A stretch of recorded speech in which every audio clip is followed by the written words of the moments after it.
You asked and Imperial listened. Due to extreme popularity and brewer demand, the A44 Viking blend is being released as a year-round available strain. This blend of 3 proprietary Kvike strains absolutely loves hot fermentations, producing beers bursting with fruity notes of pineapple, guava, and tropical flavors. Use it for your summer blonde ales, your hazy IPA, or anything else you want to have a delectable fruity fermentation character. And A44 is absolutely perfect for those who may not have the ability to precisely control fermentation temperatures. Just pitch your pouch and let her rip. Pick up your homebrew pouch wherever Imperial Yeast is sold and place commercial orders at imperialyeast.com.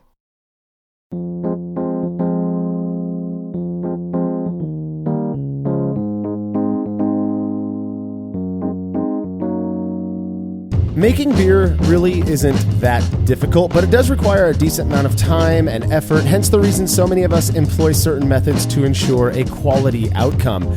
There's not much that sucks more than sipping that first pint only to realize something isn't right. And other than contamination, one of the most aggravating issues for me has to be oxidation. Now, brewers have come up with some very clever ways to reduce the risk of cold side oxidation, one of which involves the use of chemicals. You're listening to the Brewlosophy Podcast. I'm your host, Marshall Schott, and joining me to talk about the impact of adding sodium metabisulfite to beer at packaging, particularly Kolsch, is contributor Jake Huolihan. Yeah, using sodium metabisulfite is kind of one of those things that, when we talk about the most important things that we've seen from the experiments in our brewing, typically we talk about like water chemistry, and since that, nothing has really shocked me the way that using this simple little compound in such a small amount really has for the finished beer product. Yeah, it's fascinating to me. I actually have a pound of sodium metabisulfite in my my little brewery garage, and I've yet to use it for these purposes, and in part because I've kind of relied exclusively on more what I'll call mechanical methods, like closed fermentation or pressurized transfers, in order to reduce cold side oxidation. But again, I do have this stuff sitting in my brewery, and I'm really excited to talk with you about your experiences using it. You've got quite a bit of experience. You've also done this fascinating experiment that I look forward to chatting about with you. Now, just to be clear, in this episode, we are going to be focusing loosely on the way oxidation can affect Kolsch and other similar styles, because that's what your experiment, Jake, was on. We do have other experiments looking at how SMB affects hoppier styles, namely New England IPA, but we are going to reserve that for its own future episode. All right, if you're a fan of this show and you'd like to receive a reward for your support, consider becoming a patron of Brewlosophy over at patreon.com/Brewlosophy. By making a small monthly pledge, you'll receive rewards like access to unpublished contributor recipes, unique discounts at YakimaValleyHops.com, and an invitation to a monthly live Q&A session with somebody in the brewing world. Coming up in July is Milk the Funk's Dan Pixley, a brewing guru who knows his way around funky and sour beers about as well as anybody that I know. Dan's going to be taking questions on Sunday, July 26th, 2020. So be sure to make your pledge before then to be a part of this awesome experience. All past sessions are stored on our private Facebook page, so patrons can go back and watch them whenever they like. Learn more about becoming a patron over at patreon.com/Brewlosophy. And if you wouldn't mind letting us know what you think about this show by leaving a rating and a review in Apple Podcast or wherever it is you listen to podcasts, we'd really appreciate it. It's a really easy task to do. Shouldn't take you more than about a minute or so. All right, feedback is brought to you by Brewers Hardware, who specialize in triclover compatible sanitary fittings, conical fermenters, kettles, and brew stands. Brewers Hardware offers a variety of unique items for home and craft brewers, including high quality stainless fittings at great prices with super fast shipping. Learn more at brewershardware.com, and don't forget to mention Brewlosophy at checkout to receive a free gift. That's brewershardware.com. Listener Jonah DeWaters from Portland, Maine wrote in with some feedback on last week's short and shoddy New England IPA episode. He said, I was wondering if any of you have ever tried skipping the boil on a New England IPA. I'm not talking about heating the wort to 200F or 93C, but skipping the boil altogether and going straight to the whirlpool step. I started doing this about a year ago after reading on the Milk the Funk wiki that SMM converts to DMS at 180F, which is 80C, and not being able to find any literature indicating that the presence of SMM in finished beer causes off flavors. My procedure is to simply heat my wort to 170F or 77C after mashing, then go straight to the whirlpool. I also continuously stir the wort during the whirlpool to make sure I have a consistent temperature. In doing this, I've noted a few things. He lists these 5 things that he's seen. He says the beer is adequately pasteurized, so my infection risk isn't any higher than a, quote, traditional boil. 2, any DMS present from conversion during the malt kilning process is removed by stirring during the whirlpool. He says that MTF notes the boiling point of DMS is 100F or 38C. 3, adding hops at temps above 150F or 66C imparts enough bitterness, and he says most of my IPAs don't have any hop additions during the boil anyway. 4, clarity isn't an issue in any IPA, so I don't care about proteins being present in the finished beer from the lack of boiling or hop break. And 5, skipping the boil cuts about 75 minutes off my brew day. The beers I've made using this process are good enough that a professional brewer friend of mine has adopted it for many of the beers he makes at his brewery. He said not only does this save him a lot of time, but he's also saving a lot of money on fuel and not having to heat the wort to boiling. Man, that's pretty crazy. I don't think I've ever made a beer without boiling, except for maybe some, old batches that I did with liquid malt extract, where you just kind of heat it up and let it get to that pasteurization temp. But man, if it's working for you, I don't know why I wouldn't continue to do it then. Yeah, that's my take as well. I can say with certainty that I've never not boiled a batch of beer.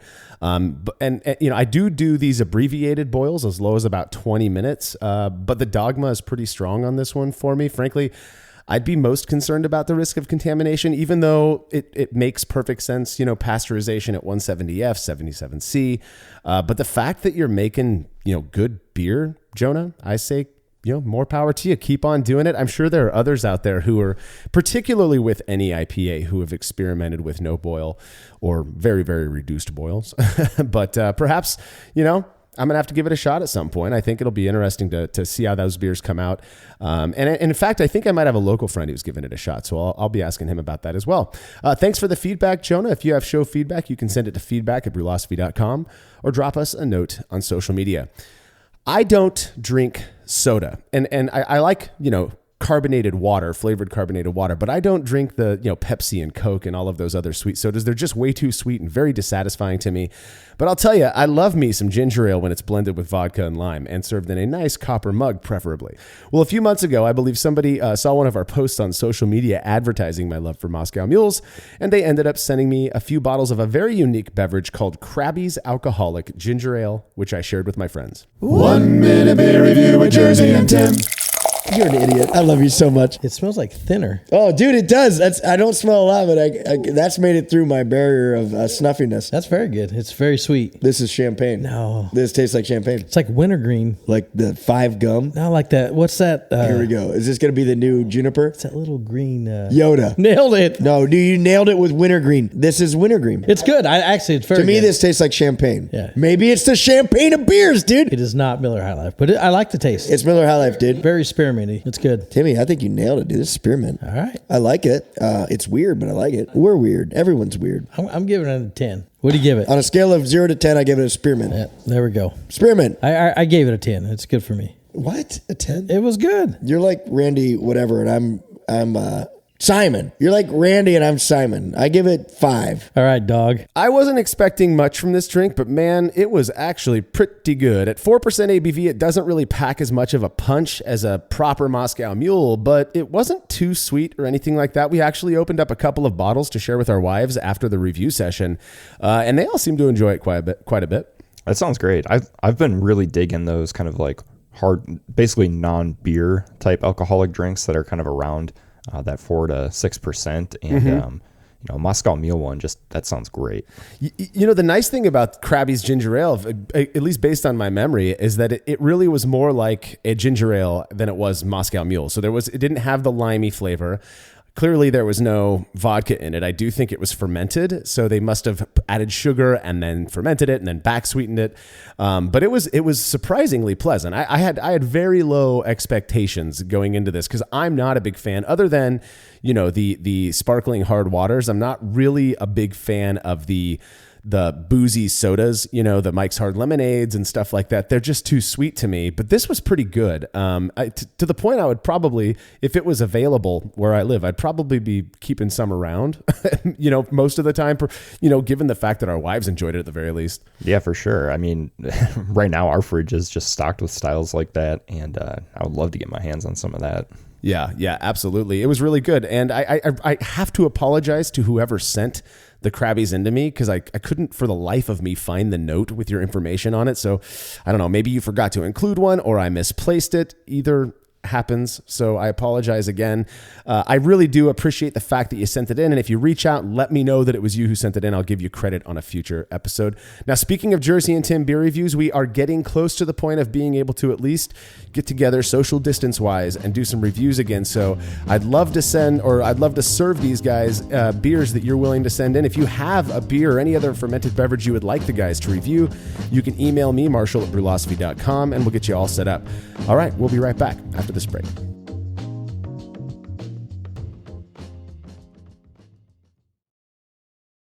Have you ever thought about adding a port to your kettle but held off because you didn't feel like drilling into your gear or sending it off to have someone else do it? From the makers of the world's fastest counterflow chiller, the Xchillerator, comes the Hangover, the easiest way to add extra ports to your kettle as well as countless other options. Mount a faucet to your keg for easy portable pouring. Set up the perfect whirlpool arm. Hold a heating element in place. All of this and so much more without permanently modifying your gear. Manufactured right here in the United States, the Hangover offers brewers too many convenient solutions to list here. So head over to xchillerator.com today to see what the Hangover can do for you. As every brewer knows, the best beer requires the best hops, which Yakima Valley Hops provides fresh from the source to brewers around the world, carrying everything from classics like Cascade to modern favorites like Galaxy and Mosaic, as well as other ingredients and gear. Yakima Valley Hops has it all. And don't forget to check out their new podcast, The Late Edition, where the YVH crew goes into depth on our favorite plant with industry experts. Head over to YakimaValleyHops.com now to see all they have to offer and subscribe to The Late Edition wherever it is you listen to podcasts. Craftmaster Growlers takes traveling with and sharing beer to a new level. Made from heavy-duty stainless steel, Craftmaster Growlers are double-wall insulated and can keep beer cold for up to 8 hours. Unlike typical growlers, Craftmaster Growlers come with a swiveling tap and fully integrated CO2 regulator cap, allowing beer to stay fresh for 2 weeks or more. The square design takes up less space and will fit in most refrigerator doors, and every Craftmaster Growler comes with a 1-year warranty. There are 64 and 128-ounce versions available over at craftmastergrowlers.com.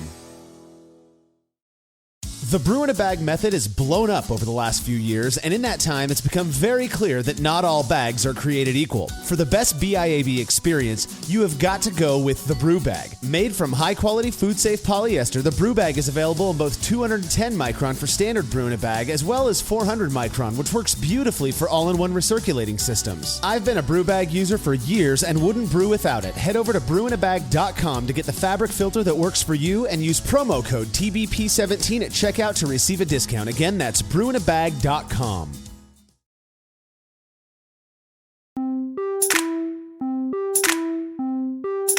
For a good majority of the time that I've been brewing my own beer, I was largely unconcerned with the impact of cold side oxidation, which, to put it simply, occurs when beer is exposed to oxygen once fermentation is complete.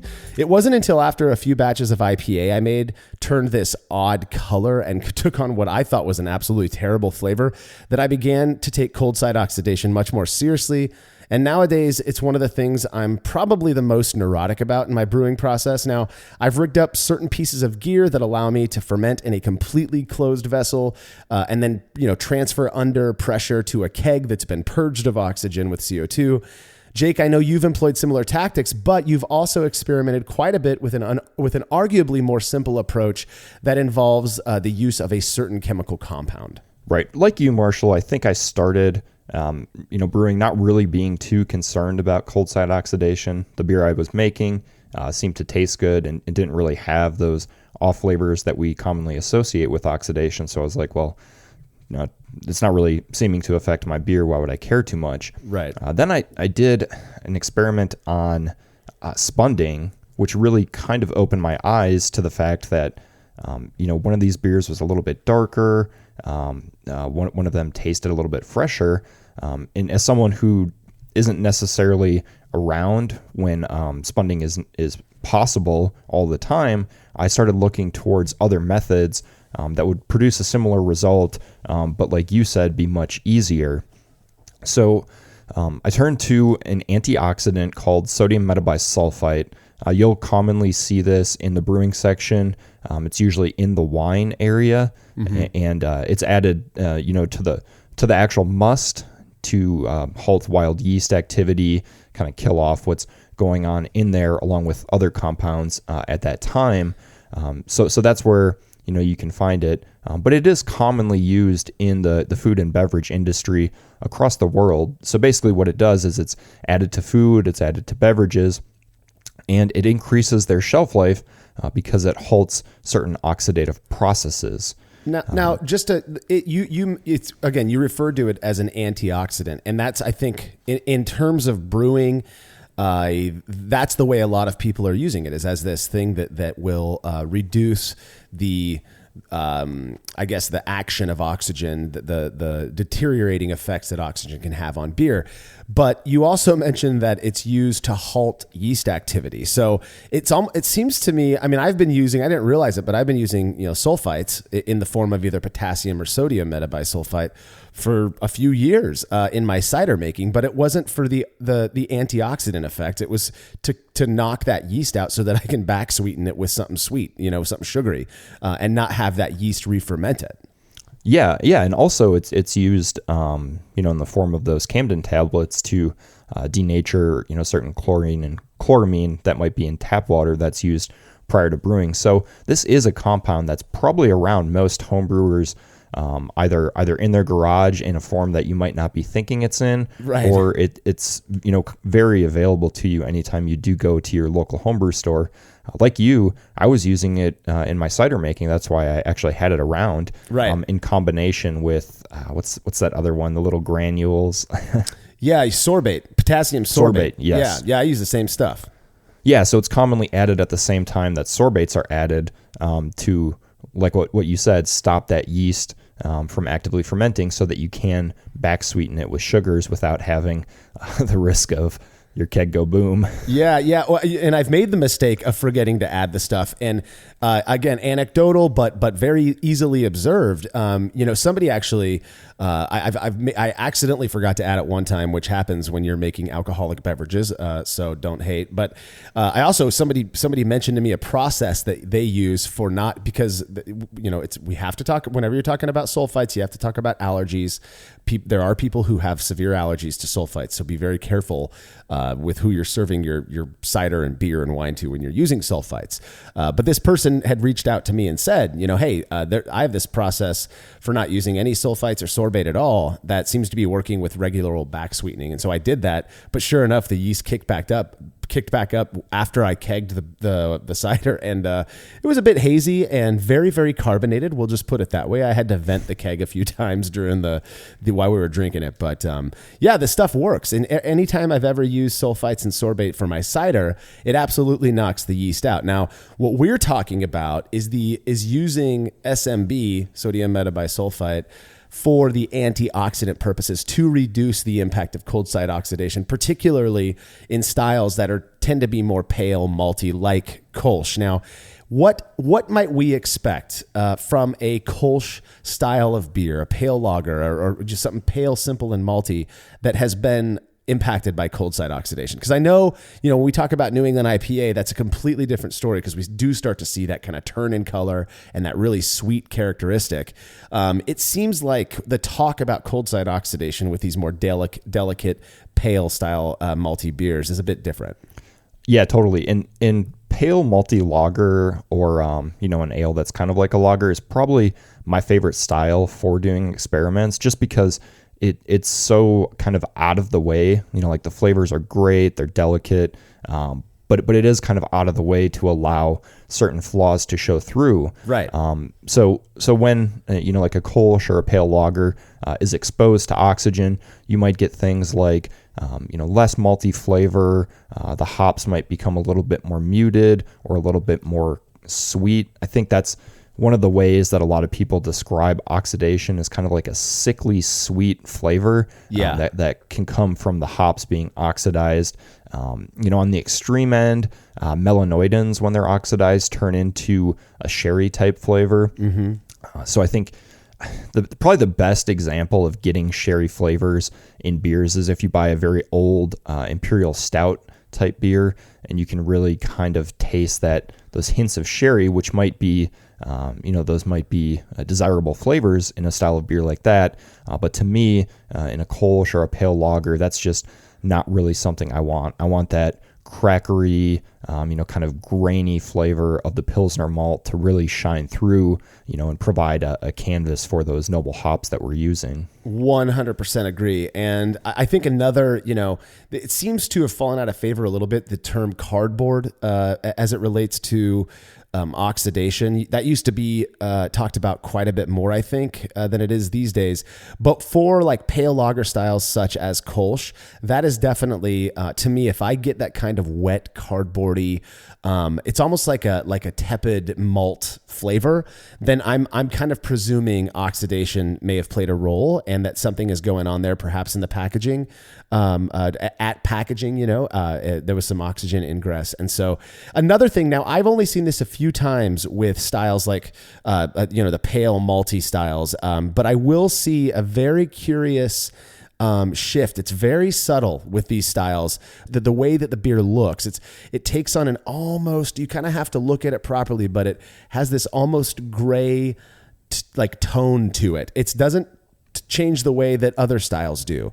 And it's certainly not as fast, but it does take on this slight, darkness to it over time. And now I've never done a side-by-side comparison with a pale lager the way you have, but that is one of the things that I've observed a couple of times at the very least. I absolutely agree. I think when you think about a Kolsch or a pale lager, you're really thinking kind of that light straw, deep golden color. It's just, beautiful when the light's behind it, especially when the beer is nice and clear.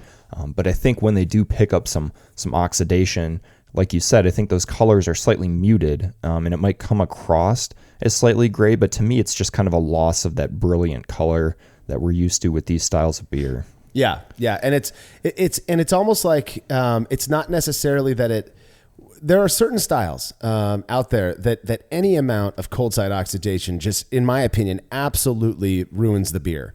And it'll do it quickly. And I tend to think that something about the interaction of oxygen and whatever it is that a high amount of hops brings to the show, that there's something about that hastens the negative, effect that oxygen can have on beer.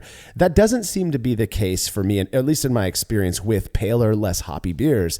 It can take more time for the oxidation to really ruin that beer. But it doesn't, it's still, the beers that I've had, this is like an admission on my part, are still kind of drinkable. It's not that they're absolutely terrible, but they do change, and they don't change for the better. And it's one of the reasons that I think I've adopted this opinion that I really, even with lager styles, I still prefer them fresh more than I do aged, because age is going, oxygen's going to have an impact. As hard as we might try, right, to keep it out, it is still more likely to have an impact on a beer that's 2 months old than it is on a beer that's 2 weeks old. Yeah, absolutely. And when we're talking about age here, we're talking about age in the package. Right. Plenty of people will age in a fermentation vessel, under pressure in a mostly oxygen-free environment, and that doesn't seem to have that effect when you're bulk storing something like that. But once it gets into that package, there's some amazing canning machines out there and bottling lines, but you're still going to get small amounts of oxygen in each package. And really what that does is start to stale the beer. I think for people out there that don't necessarily want to run experiments like we do, this one is a pretty simple one to run. If you have like a local brewery that puts beers in crowlers that you can take home, find a pale lager or a Kolsch that you really like and get a crowler of it and let it sit either out of your fridge or in your fridge for a couple of weeks, and then go back and get a fresh one and compare those two and kind of note those flavor differences, because those crowlers, they just don't keep out oxygen that well, right, in terms of when they're packaged. So really it has time and plenty of oxygen to kind of start to stale that beer, so you can see these differences that we're talking about. Yeah. It's I'm sure most people who drink and craft beer and support their local craft breweries have picked up a crowler or a growler and sat on it just a tad too long, and you go back to it and you're thinking, this is not the beer that I bought from the brewery. That is hugely a function of oxidation, I think, in my experience at least. Those are the flavors we're talking about that we want to avoid. And as an aside, how cool would it be if, your breweries came up with some solution? They just add a couple drops of some like SMB solution. If it's requested to a crowler before it's filled, and that like reduces, or extends the shelf life, I think that'd be rad. But that would be really cool. Yeah, wouldn't it be awesome? Before we get into talking about exactly how SMB works, and that's going to be a bit of a bear, let's talk a little bit about how we got introduced to this idea. Maybe I'm wrong here, but it really seemed to me like using sodium metabisulfite for the purposes of reducing the impact of oxygen on beer really kind of stemmed from the work that the folks who were really into low oxygen brewing methods were doing. And they seem to be the ones who were talking the most about sodium metabisulfite for a while. I mean, I hadn't even considered using it for these purposes until these guys started talking about their method. Yeah, when I first got into brewing, I went back and listened to all of the old Brew Strong episodes, and I know they had Charlie Bamforth on one of those back in it's like the late 2000s, and he talked about some experiments that they ran at the Bass Brewery when he was there, using sulfites as a means of reducing cold side oxidation when packaging. But he kind of dismissed it and just said that would never fly in the beer world, just because you have to label it and people want their beer to be pure and Reinheitsgebot and all things like that. Right. But then you're right. Really, it kind of came back to the forefront. I think it would have been 2016 when the Lodo folks first published that the article that generated so much controversy and discussion in the homebrew world. And they advocated for using an antioxidant as a means of scrubbing oxygen from mainly the water and any ingress during the brewing process. But then I kind of extrapolated that myself to using that as a means of packaging, along with other research and the fact that it's used in juices and stuff. But yeah, really kind of the onus for using it in my brewery at all came from them advocating for using it as a way to get oxygen out of the water in the beer. And when I first read about it, I mean, it's like, that's kind of, it's a simple, elegant solution. Yeah. Total duh moment, right? Oh God. Yeah. No kidding. Why didn't I think of this? Yep, exactly. So, since then, since they published that and all that discussion, I've kind of I experimented around with it a bit, and I've kind of been using it since. Yeah. Now, just to clarify, the Lodo or low oxygen brewing method, it advocates for using small amounts of sulfites, usually in the form of SMB or PMB, in the brewing water, in the brewing liquor prior to mashing in, so that you can keep oxygen, as little oxygen ingress as possible throughout the entire brewing process. What we're going to talk about in this show, which again is kind of this offshoot that you thought of after reading all of the Lodo stuff, is using it just at packaging. So kind of ignoring the pre or hot side impact of SMB and really just focusing on the impact it has when you use it at packaging to scrub any oxygen that came into contact with the beer on the cold side. Now, I know that this is going to get complicated, and I'm hoping we can keep it as simple as possible, because I'm certainly not smart enough to understand all of this stuff. But how exactly do sulfites work to scrub oxygen from beer? Yeah, and I'm also going to kind of keep it high level here, because I think it can get way too granular when you're talking about this. Yeah. So most of the research in terms of how SMB is going to work really comes from winemaking and wine packaging. So basically, at lower pHs, the sodium metabisulfite dissolves into the liquid that you have and creates free sulfur. I believe that's SO2. That SO2 then combines with any oxygen that may be in this liquid to form SO4. The other side of that equation, I believe, is salt and something else that it creates. Now, just to clarify, SO2 are sulfites, right? And SO4 is more commonly known as sulfate, which a lot of people actually add to their beer in the form of calcium sulfate, which is gypsum, right? I mean, that's what I'm putting together here, because this is where I start to get confused of the difference between sulfites and sulfate. And right, the sulfite is a compound with salt, oxygen, as well as sulfur. Creates the free SO2, doesn't create, but like disassociates into free SO2. Right. So the sulfur And then, yes, that combining with the oxygen that's in the beer creates SO4, which is sulfate, like you said. So when you do add SMB, it is going to change the mineral profile of your beer slightly by adding a small amount of salt and an amount of sulfate in your beer. So if you do plan on using this, I mean, it is a very small amount, so it's not creating that much.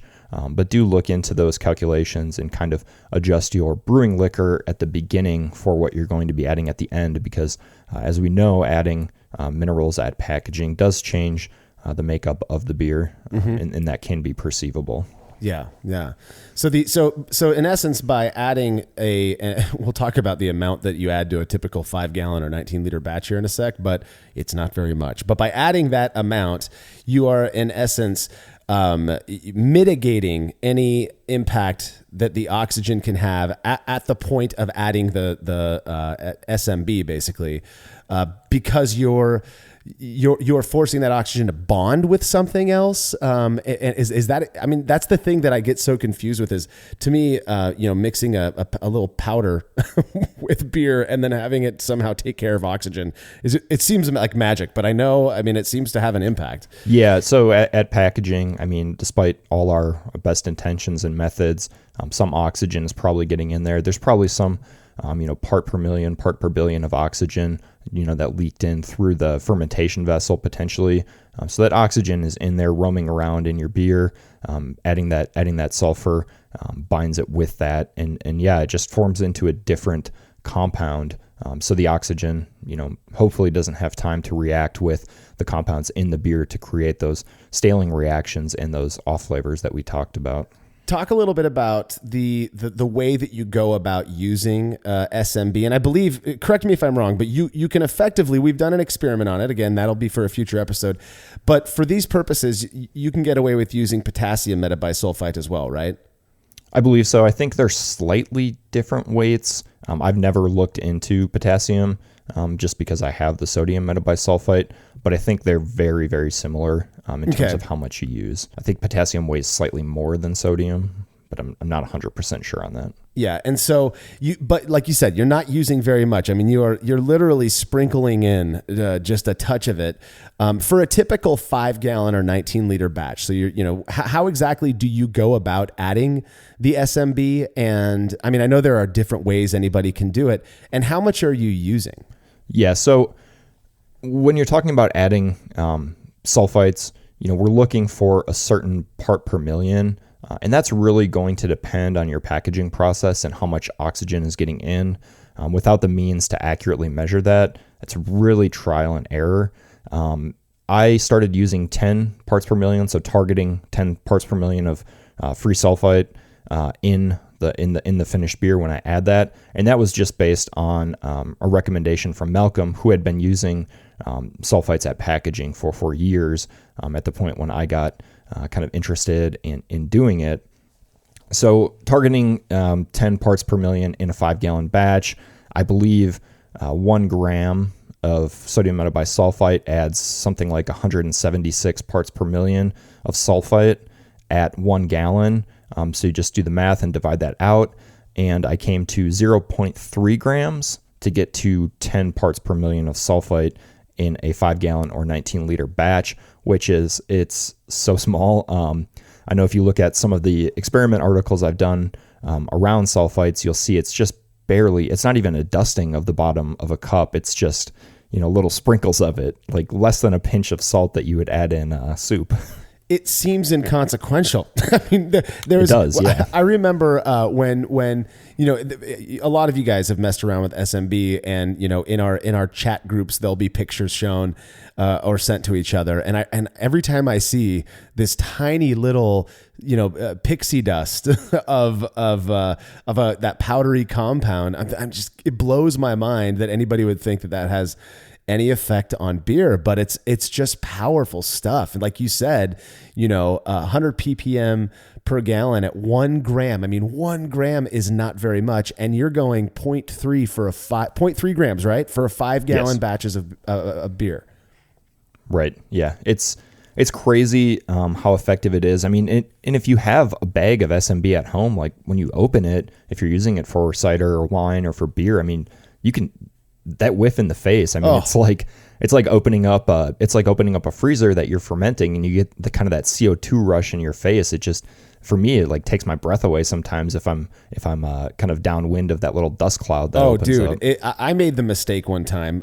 This was potassium metabisulfite, but I bought a full, I was buying like the small 6-ounce little bags of it or whatever from More Beer.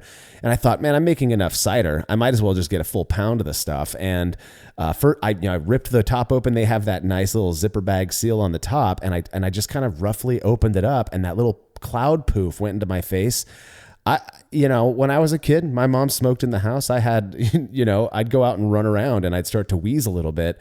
This was like that times 8. I mean, I was literally like, started sneezing, and it just blew my mind. And I don't have any particular allergies that I'm aware of, but that is one of the big issues with using sulfites. Again, I feel like we have to mention this, is that for people with certain respiratory issues, it really can be, it can kind of trigger some issues, some pretty negative ones if you have a known allergy. So just be careful around that stuff. Now, again, 0.3 grams. In order to do that, you have to have a pretty sensitive scale, I would imagine.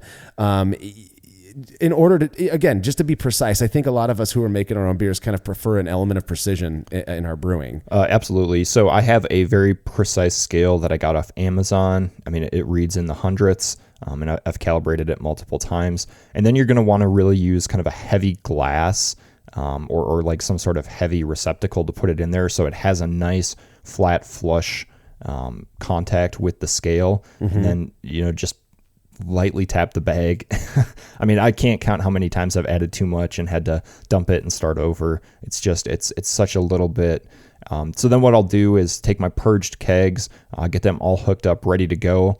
I'll run a little bit of beer into the bottom of the keg. And then after that, I'll take the small amount of sulfite that I have, just sprinkle a little bit of water in there so I can swirl it and kind of get it integrated. And then I'll just open the lid on the keg, dump it in there, close that up, purge it a few times, and then just keg. And it seems to really work. It's not ideal, the fact that I'm opening up a purged keg to add this, but I think as I've seen in the experiments and as others have seen, I think the benefits clearly still happen when you're doing it, even without doing it in a fully closed environment in terms of adding it. Yeah, the benefits outweigh the risks. And I would imagine that even though you're not using the SMB for the purposes of knocking the yeast out, that does that small of an amount also serve to halt the yeast, which in my experience, whenever I stop the yeast using a sulfite, the beer seems to clear up a bit faster. And I think that's just because the yeast aren't trying to continue consuming sugar.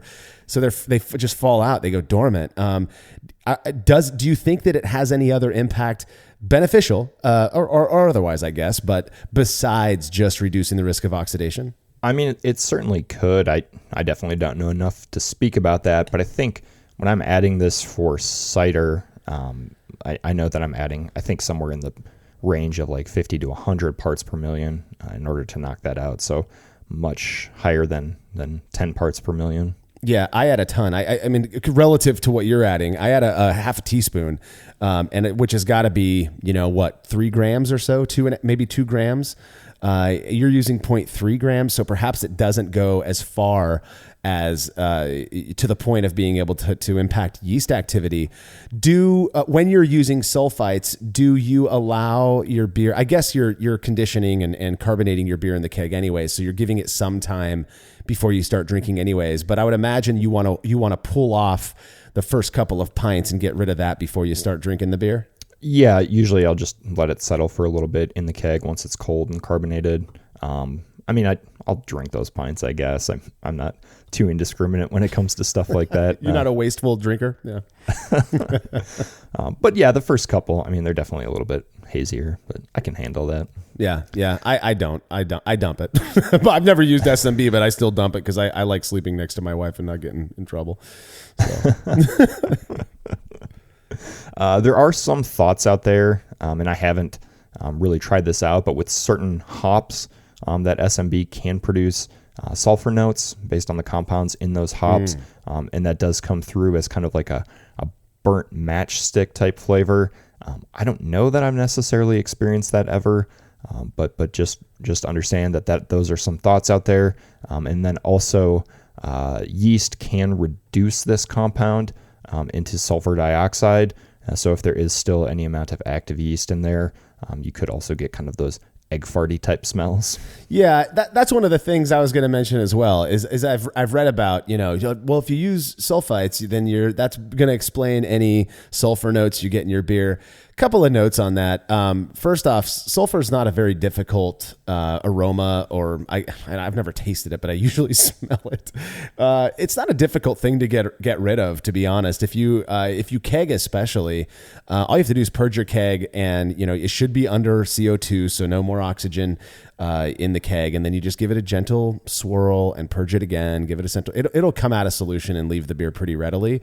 But at the same time, at 0.3 grams, I just can't imagine it's having that big of an impact. And my hunch would be, particularly for styles like pale lager, that any amount of that sulfur that you might get in there might actually be appropriate for the style. That is not an issue I typically have, but I do smell sulfur during the fermentation process of certain styles or using certain yeast strains. So definitely something to be mindful of. But I don't think at the amounts that you're using, Jake, that would I don't know if that would be a really big issue. Oh yeah, I don't know that I've necessarily ever experienced it. To me, pale malty lagers, Kolsch style beers, I think they do benefit from a nice little sulfur note in there. Nothing too offensive or overpowering, but it's one of those compounds that's detected by the human tongue in tiny amounts. Yeah. But then we do have the benefit of getting used to it very quickly. So maybe that first sip you get a little bit of sulfur, but after that you really shouldn't be able to taste it too much, because we do adapt to that flavor very quickly. Yeah. For sure. Well, like I said, when all this talk of using sulfites to reduce the negative impact of oxygen on beer, particularly by adding such a tiny amount, but when it started, I was admittedly very skeptical. It just didn't make sense to me how this would have an impact, which made me all the more interested when you proposed an experiment to test it out, Jake. Results from that when we're back from this short break.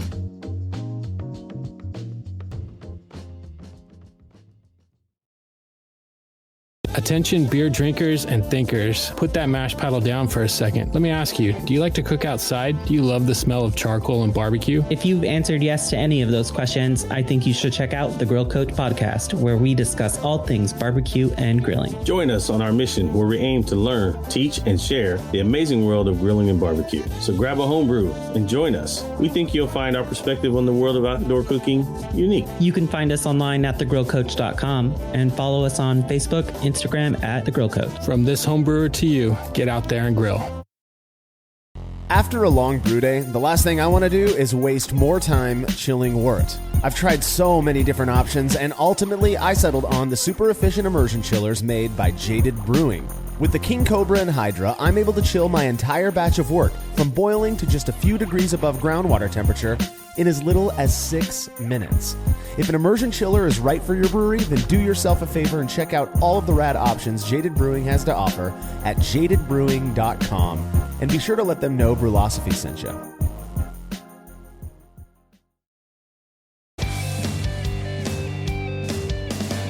Compact and simple to use with a small footprint for brewing indoors, the Grainfather makes it easy for you to brew professional quality beers at home. The Grainfather is an all-in-one brewing system that lets you brew all grain beer in a single compact stainless steel unit. It uses an electric heating element and pump to maintain a constant temperature and to circulate the wort during the mashing and cooling stages. It also comes with a counterflow chiller to reduce chilling times and produce high-quality wort. And now, with the addition of their conical fermenter, the Grainfather takes things one step further by offering homebrewers state-of-the-art temperature-controlled fermentation just like commercial breweries use. And with the Grainfather Recipe Creator and Connect app, you can easily design a recipe, sync your brewing system with your phone, and then just sit back and relax as the app takes over and assures that you maintain your scheduled mash temps and boil schedule. Head to Grainfather.com to purchase your all-in-one brewing system today and to sign up for their free recipe creator tool. Once more, head on over to Grainfather.com, that's Grainfather.com, and get started today. Family-owned Atlantic Brew Supply is the largest homebrew shop in the Southeast. No gimmicks, no multinational corporate overlords, and no BS. They offer exclusive malt, yeast, and more from local artisans, as well as award-winning recipe kits. They also sell professional brewing gear and cask equipment from sister companies ABS Commercial and Cask Supply. Most ingredients are available by the ounce, plus Atlantic Brew Supply has an on-site calculator to help you craft your best brew. Orders are processed same day, and 2-day shipping is guaranteed for East Coast customers. Get 15% off your first order using promo code BREWPOD. That's BRUPOD at AtlanticBrewSupply.com.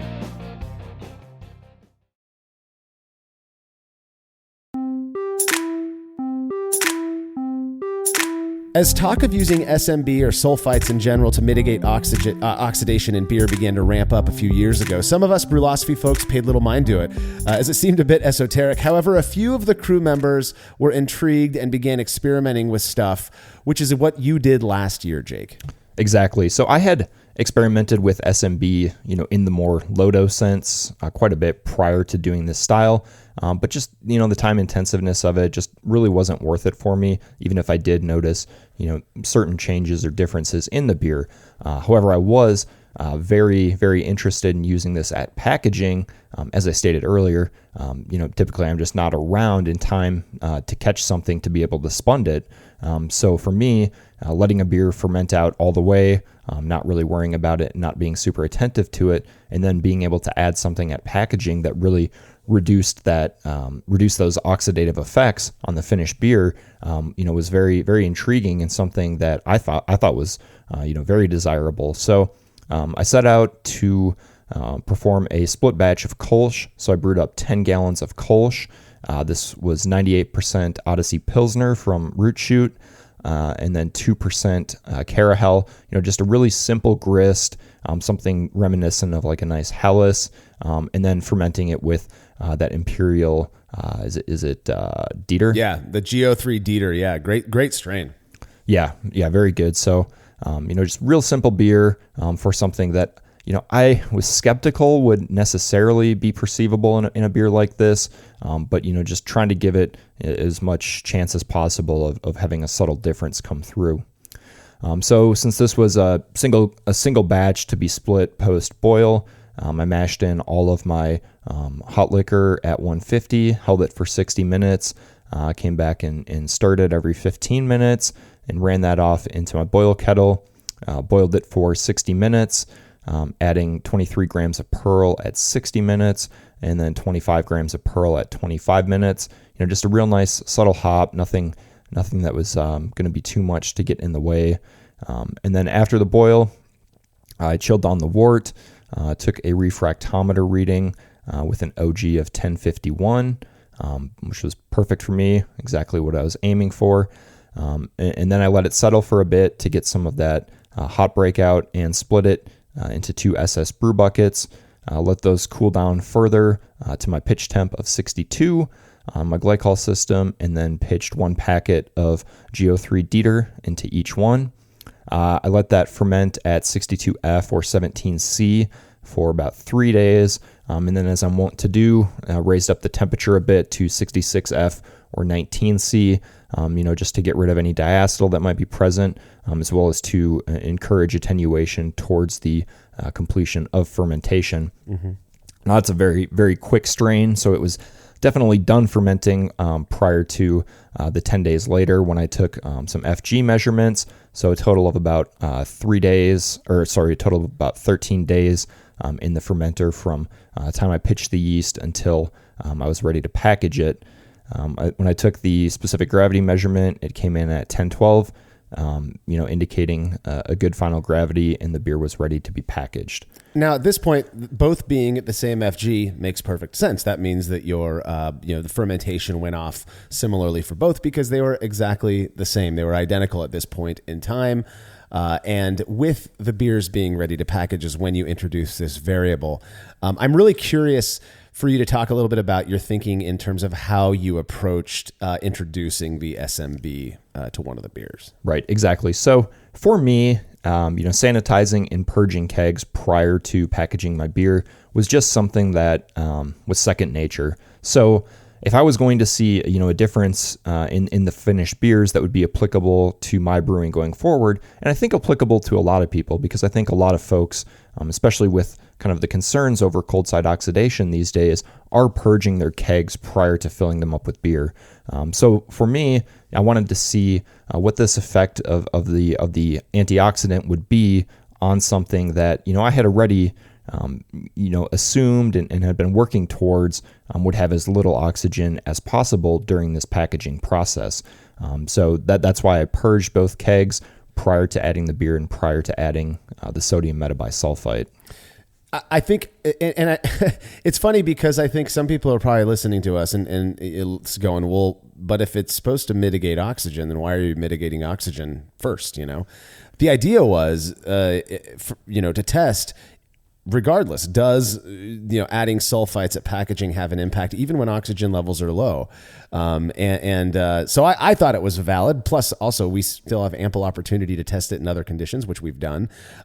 So how did you? So you purged both kegs, and then you just, if I'm reading the experiment correctly, you just very gently popped open the top of one of the kegs and added this SMB solution, right? Yeah, exactly that. So.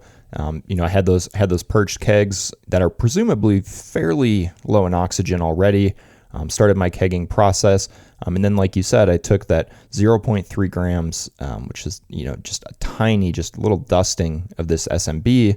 Added a little tap water to it, swirled it around, cracked the keg open, and dumped it into the one keg that would receive the antioxidant, and then closed that up. And as I was filling it, I just paused it for a second and shot some gas in there just to try to, dilute any of the oxygen I might have introduced by adding that, and just purged it a few times. So, nothing too scientific there in terms of the level of oxygen I introduced, but really, no other really good way for me to do it in my thinking. I know since we published these articles, people have proposed certain ways of doing it in a more oxygen-free environment. And if this wasn't really working, the SMB for me, I would potentially look into those. But for my purposes, it seems to still be doing something. So absolutely, not an ideal way to add it, but one that works. Yeah. So after that, the beers, I finished kegging them up. Very, very simple experiment here in terms of kind of the level of effort in doing it. Just weighed out some SMB and added it, and everything else was pretty normal. Yeah. So I put them in my keezer, put them on gas to allow them to carbonate, and then I left them sit for 6 weeks prior to serving to participants. The 6 weeks is probably a little bit longer than I'll typically leave a beer sit. And that's because, a reaction like oxidation, while it begins to occur immediately, might not necessarily show itself in terms of beer degradation and beer staling at these colder temperatures that the keezers store the beer at. So I wanted to give it some time, to allow any oxidation to show through. Sure. So after 6 weeks, I pulled some samples. They looked nearly identical. To my eyes, the one with SMB did look just the slightest bit lighter, but I was never really able to capture that well in a picture. Sure. I think I tried to send you guys like 20 pictures of it when I was noticing these differences, but everybody was just like, they look the exact same to me. Yeah. But, so there's a, when it comes to that piece of it, if in real life, you think you're seeing a difference, it could be that you do. It could be that there's an element of bias at play. But if in a picture, they look so similar, then I think we can say, at least with some degree of confidence, it didn't have much of an impact on at least on the way that the beers looked. And that to me was pretty much the case with these beers. They look really identical to me. I think one maybe had a little bit more condensation on the glass, but always fighting with the condensation. But it's possible because the non-SMB beer was put into a purged keg. I believe I pushed it into the keg with CO2. So really it had all the chances in the world to succeed in terms of methods that are available for a home brewer to package in the most oxygen-free environment available, outside of doing things like spunding or things like that. Right. Well, the beers didn't look very different, but you did 5 triangle tests, attempted 5 at the very least. And how well did you do on those, Jake? Yes, so I gave myself 5 semi-blind triangle tests, and every single time I was able to tell it apart based on aroma alone. To me, the non-SMB beer had kind of a sweeter, more honey-like flavor, which I think I described as like Golden Graham cereal, than the beer dosed with SMB. And to me, I think that flavor, and I think others kind of noted this in the comments when that article went up, that kind of honey sweet flavor when you're using things like Pilsner malt and a light crystal is really could be indicative of oxidation. So to me, that was very validating, the fact that I could just get them apart based on aroma alone. Yeah. And it wasn't a sulfur aroma. That wasn't what I was getting in the beer that was dosed with the antioxidant. It just, kind of smelled a little fresher and a little bit less character, I guess is the best way to describe it, which, it was a good thing for me. I think the beer dosed with the SMB did taste more like a traditional Kolsch that I enjoy in kind of what I'm used to getting, though I guess not used to getting from my homebrew prior to this because I hadn't done it. when I hear Golden Grams, which I'm not a huge cereal fan, but Golden Grams to me really are that it just simple crackery, I guess graham crackery really, but definitely not that honey sweet candy, sweetness. It really is that what I would want in a nice pale, yellow lager or Kolsch. That seems so appropriate to me. And the fact that that's how you picked it up, or you detected the SMB beer to be, I'd be validated if I was in your shoes as well. But of course, it's not us, who we're really interested in. It's these participants who have no idea about the variable at play. Yes. So I took this to a local homebrew club, I believe, and got 22 participants total.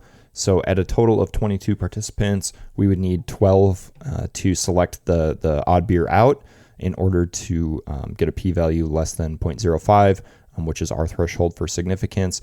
In all actuality, when I did serve these, 12 people did get it correct. So that means that it was significant based on the population that we had sampled this, which it lined up right with my attempts, and was definitely validating to me. In terms of preference data, 5 folks preferred the beer that was packaged with the sodium metabisulfite.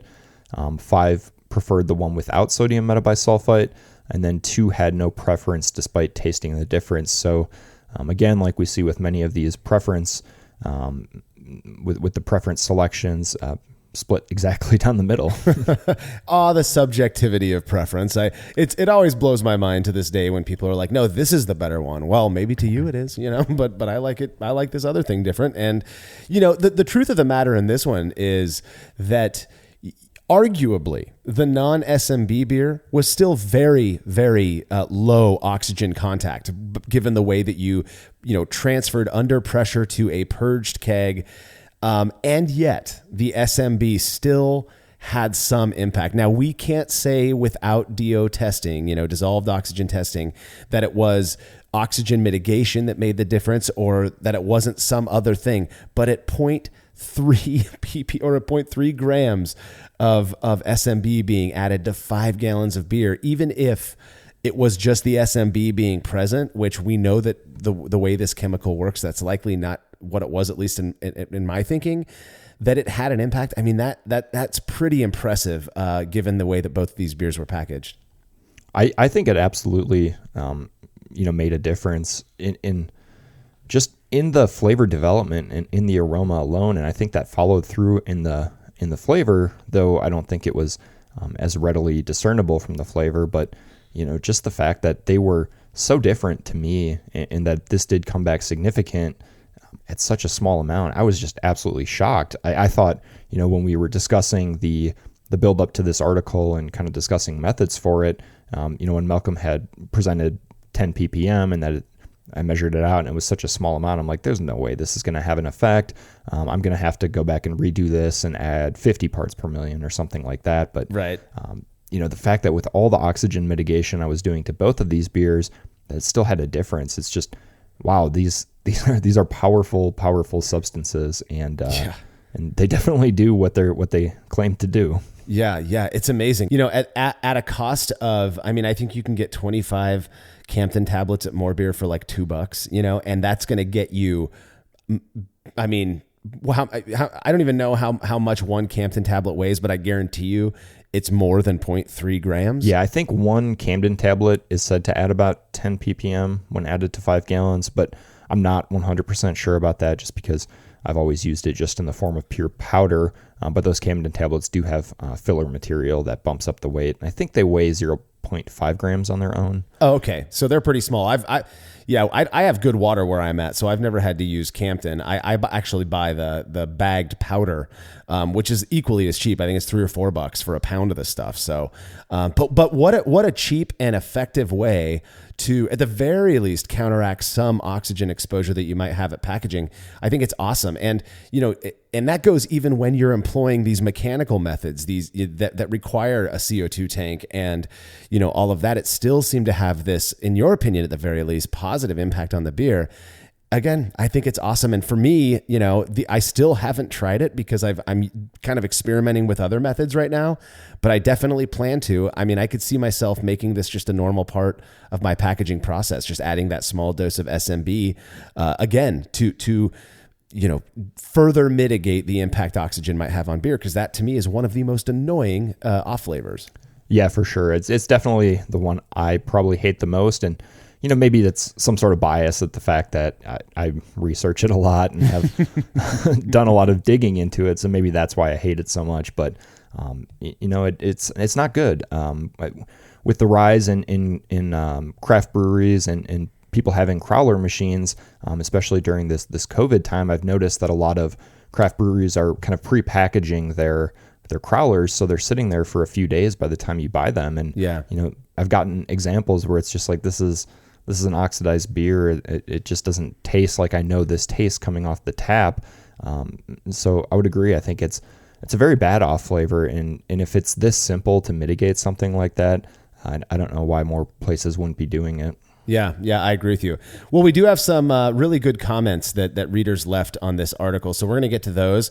The first one comes from Sean, who said, would one be able to use this if one bottle conditioned one's beer?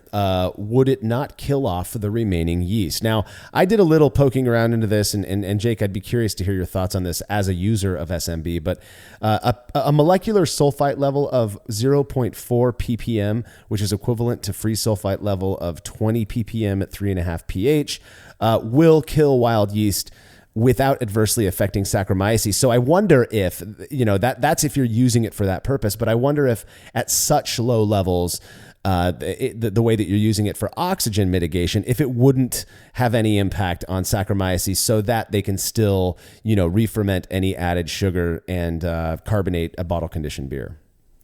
Yeah, at 10 ppm, I have no experience with this, but I feel like you should still be able to carbonate your beer just fine. Maybe it ends up taking like a few extra days. I just don't know. But if I were to do that, my process would probably be, add my priming sugar and add the SMB solution right to that bottling bucket and just kind of get it mixed around in there, and then just go about your normal bottling process. Though I think the need for SMB in bottle conditioned beer might be somewhat less because you do still have active yeast in there, potentially scrubbing any oxygen that was introduced during the bottling process. I've personally found that my own bottle conditioned beers seem to last quite a bit longer without perceptible stale notes compared to ones that I would fill off the keg with a bottling gun.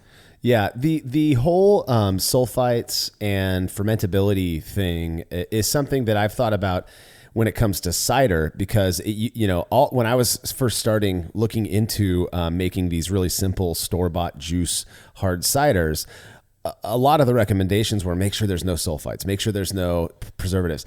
I think I've since fermented apple juice that has sulfites on the thing on the ingredients list, and they ferment just fine. I think it's in such low amounts that it really doesn't negatively impact yeast activity. That's been my experience. But to answer Sean's question, I just don't think even bottle conditioning, like you said, Jake, my hunch would be that it may not have as big of an impact because that yeast is doing the oxygen scrubbing. But who knows? Definitely something we have to consider experimenting on in the future for someone like you, Jake, who loves bottle conditioning. So. Buddy says, I have a question on your impression of the beer. You said by aroma alone, you were able to distinguish the beers because the treated one had a different aroma. It was less sweet. If this is the case and hop aroma is what you're looking for in a New England IPA, wouldn't the SMB have an effect on that as well? Yeah, I think it's so tough to compare what a New England style is bringing to the table versus what was essentially like a Helles Kolsch that I brewed, something where hop aroma is just not really there. You have hops for bitterness and you have some hops for flavor. Really the aroma that I was looking for when I was building this recipe and what ended up coming through was that Pilsner malt, with a little bit of a caramel malt, just to add a little bit of flavor. So potentially with the New England IPA, but I think these are just too different to be able to extrapolate in terms of that. But I will say that I feel like the SMB in the beer that was treated helped preserve the flavors that were there versus those flavors changing and becoming more sweet and kind of like golden Grammy in the aroma to me. Yeah. Kevin S. says, I have K-Meta on hand, and I'll be kegging 5 gallons of Hoppy Pilsner and 5 gallons of Vienna Lager soon. I'm going to add K-Meta to each keg. Obviously, I have nothing to compare either to, so I guess I may as well just lean into my bias and anticipate my belief that they're my best lagers yet, since perception is reality. It absolutely is. But, if you had made this beer many times before and it was always good to you, unless you're comparing a control to what you're changing, just go with the bias. Yeah, that's how I feel too. I think he makes a good point though. And hey, if you perceive it as being better, then by all means, keep brewing that way. Adrian Grisoris says, this is fascinating and might lead me to dropping a Campton tablet into my keg prior to carbonation. However, I use a closed system to transfer beer from my fermenter to my keg, then to transfer to another keg if filtering, for the express reason of avoiding post-fermentation oxidation. As such, I am having difficulty figuring out when to drop in the Campton tablet without opening my system and exposing it to air. Do you think dropping it into the carboy prior to transferring to a keg would be reasonable? And if so, how long would it need to sit in the fermenter prior to transferring to the keg?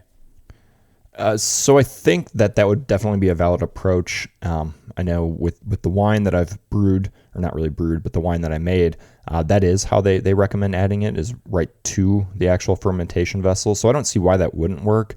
Again, you're opening up the lid of that carboy and introducing some oxygen. I don't know that that's necessarily a ton different than just opening up the keg like I do and add it in there.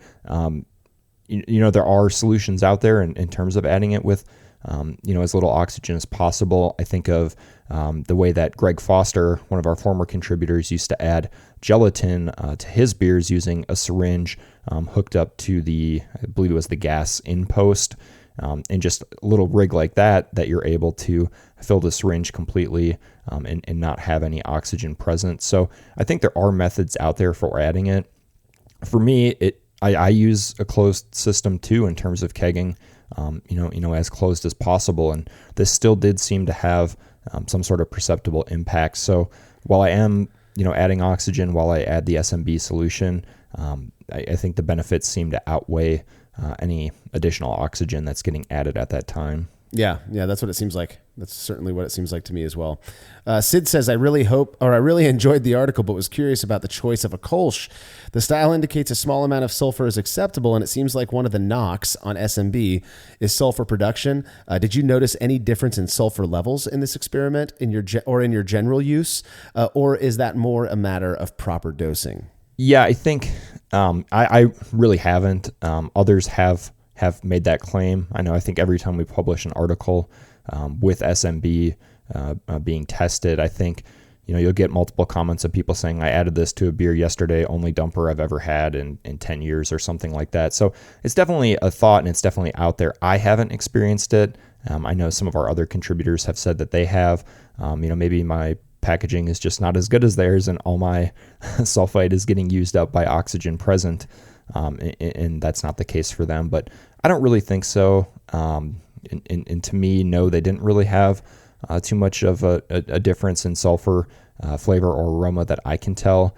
To me, it was mostly those malt characteristics. And again, I let these beers sit for 6 weeks, so maybe by that time, any of the sulfite that I had added had reacted with oxygen, and it was all gone, converted into those different compounds. And maybe were I to have consumed this fresher, maybe it would have been the case that some sulfur was still present in terms of the flavor. Yeah. No way to know at this point, but certainly an interesting observation. If you were to pick up sulfur, but you're saying in your normal use that it's not really an issue that you've had. I mean, you're still using SMB. Yeah, I almost always brew lagers or some sort of style where a small amount of sulfur is okay. So yeah, maybe it's just that I'm more willing to taste sulfur than other people, I guess. Okay, last comment comes from Simon Hall, who says, I was really excited to see that this has a perceivable effect. When I saw that you were testing it with a Kolsch, I thought it would come back as non-significant. I assumed it would be very hard to pick up any degradation of flavor in a Kolsch that went into a purged keg. The fact tasters were able to pick up the difference, and this also lines up with your own experience, is pretty striking to me.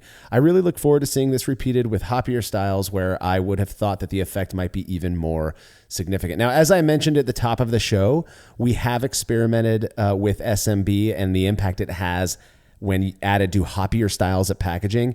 And we're definitely going to get to those results in a future episode. We just wanted to focus more on the impact it has on pale maltier styles in this one. Well, dude, that's all the time we've got for this episode. Is there anything else on using SMB at packaging to reduce cold side oxidation that you'd like to say before we head out? I don't really think I have too much else to add. I will just say that, like you've said throughout this episode, it is still something that I'm using on a batch by batch basis. It's just become a normal part of my brewing. And I ran this article, was it 2018 or 2019? So it's been months and many batches since then, and I'm still using it. So for me, I think it's pretty clear just by my actions from this that the benefits have outweighed any potential concerns that I might have had, and it's just become a normal part of my brewing process. Yep, and you've definitely inspired me to give it a shot as well. Well, don't forget that you can read more about this experiment by clicking the link to the article on brewlosophy.com in the description of this episode. The Brewlosophy podcast is made possible by the generous support of our sponsors as well as all of our rad listeners. We seriously could not do this without you. Cheers to everyone who has subscribed and left a review of our show. It makes a huge difference. If you haven't yet, please consider doing so. Head over to brewlosophy.com/support to view a list of ways you can easily help us to continue producing this podcast. If you want a reward for your support, visit patreon.com/brewlosophy. Thanks again for listening. We'll be back next week with another episode of the Brewlosophy podcast. Until then, think beer. Start off the morning with some hot tea, lemon and honey, cause it suits my bro. Put some herb in the bowl, yeah, it's homegrown. Ain't gotta go through the middleman no more.